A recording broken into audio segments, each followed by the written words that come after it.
Ciao a tutti ragazzi e benvenuti nuovamente su Ferrovia Minatura in questo nuovo video. Oggi facciamo finalmente un avanzamento importante di questo modulo perché finalmente sono arrivati i pezzi che aspettavo da tempo, che sono questi due kit che sono dei kit che servono per mettere il motore sotto plancia, e in occasione di questo andremo a vedere appunto come fare a mettere, a nascondere il motore sotto plancia e rendere la cosa ancora più bella e più realistica. Quindi intanto vediamo gli avanzamenti dei lavori, e questo poi ovviamente ci permetterà, come detto negli altri video e che se non avete ancora visto vi invito a guardare nella playlist che trovate nel link in descrizione, e capire come sono arrivato fino a questo punto del plastico. E dicevo appunto che grazie a questo intervento di questi due kit che aspettavo potremo finalmente arrivare a bloccare tutti i binari che ci sono qua sotto e mettere la massicciata. Ok ragazzi, allora questa è la situazione dei nostri scambi che abbiamo lasciato in sospeso precedentemente. Vi ricordate, siamo arrivati a questo punto del plastico, guardate qua c'è tutta la zona dei marciapiedi che ho già fatto. Ovviamente tutto allo stato grezzo, deve essere ancora invecchiato, lo farò solo dopo aver concluso questa zona.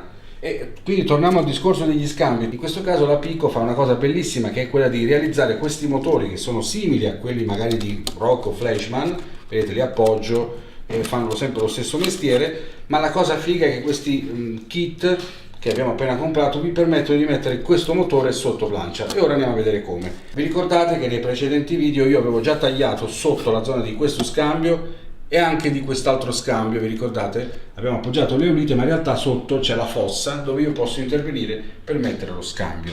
Ma ora cosa facciamo ragazzi? Andiamo a rimuovere questi due binari, questa zona di binari che io non avevo incollato, perché ora ci permette di mettere i motori, e andiamo a vedere come. Intanto prima di farlo vi faccio vedere poi ovviamente che mettere un motore qui a vista, vedete, andiamo a perdere tutto quello che è il fascino della ferrovia, quindi il fascino del realismo. Quindi un motore così nella realtà non si è mai visto, quindi dobbiamo andarlo a nascondere sotto plancia e vediamo come. Vado a rimuovere le puntine, le conservo, che tanto le utilizzeremo più avanti, così questo ci permette di andare a scollegare tutto l'impianto di questa zona, diciamo la parte di armamento. Togliamo questi, li mettiamo a fianco così non perdiamo i pezzi eventuali, ok?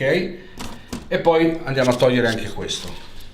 Ok raga, ora andiamo a vedere come fare il lavoro e ce ne andiamo sopra nella zona alta, ci appoggiamo sopra il legno così vediamo meglio. Ragazzi, quando voi comprate un semplice motore per scambi vi arriva in questo modo, cioè il kit, il motore e queste due vitine che vi serve appunto per collegarlo qua sopra. Ma grazie a questo kit che è il 55273 della Pico, con questo potete permettere questo fenomeno, cioè semplicemente tutto qui nella confezione, vedete, sono i due spessorini, le vitine, il bullone e diciamo il dentello che serve per aggrappare diciamo il kit di movimento degli aghi. Ora vediamo come fare. Ok ragazzi, andiamo a tirare fuori dalla confezione tutto quello che è arrivato, e cosa facciamo? Mettiamo sotto sopra lo scambio semplicemente. Allora, la prima cosa da mettere sono questi due spessorini che servono appunto da mettere qui dove ci sono gli inviti.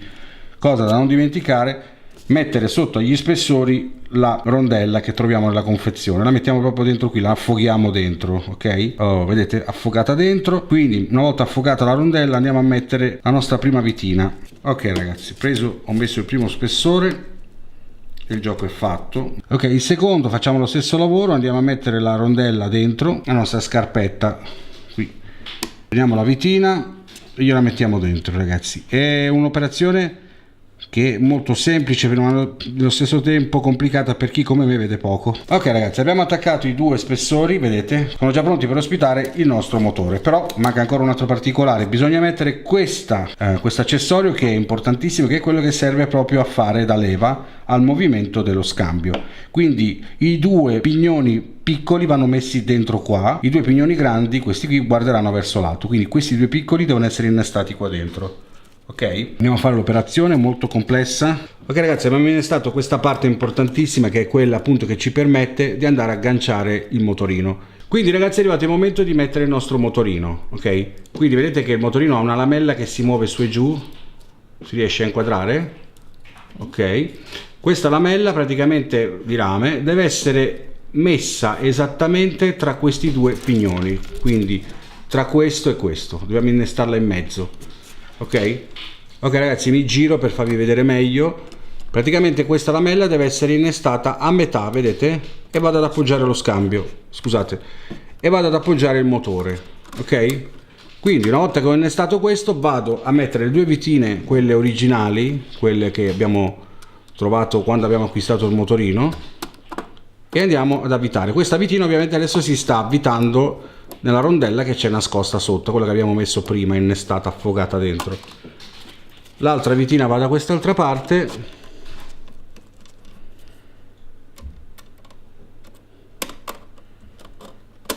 Ok ragazzi, e il gioco è fatto, il motore è stato innestato.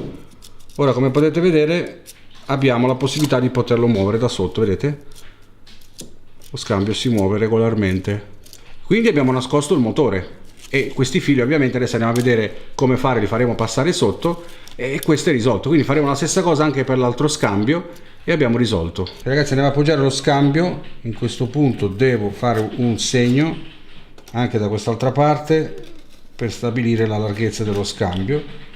Un altro lo facciamo qui e un altro pressappoco qui.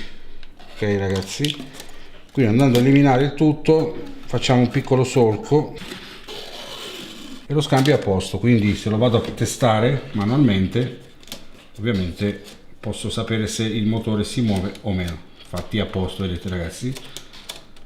Quindi questo qui lo posso anche bloccare. Stessa roba facciamo anche da quest'altra parte, ma questo ovviamente ragazzi lo vedremo nel prossimo video, perché quello che era diciamo il punto importante di questo video era vedere come mettere il motore sotto plancia. Nel prossimo video andremo avanti a fare la massicciata. Vi lascio un gran finale con un piccolo movimento di un carro merci, giusto per vedere qualcosa in movimento, e noi ci vediamo al prossimo video. Ciao ragazzi!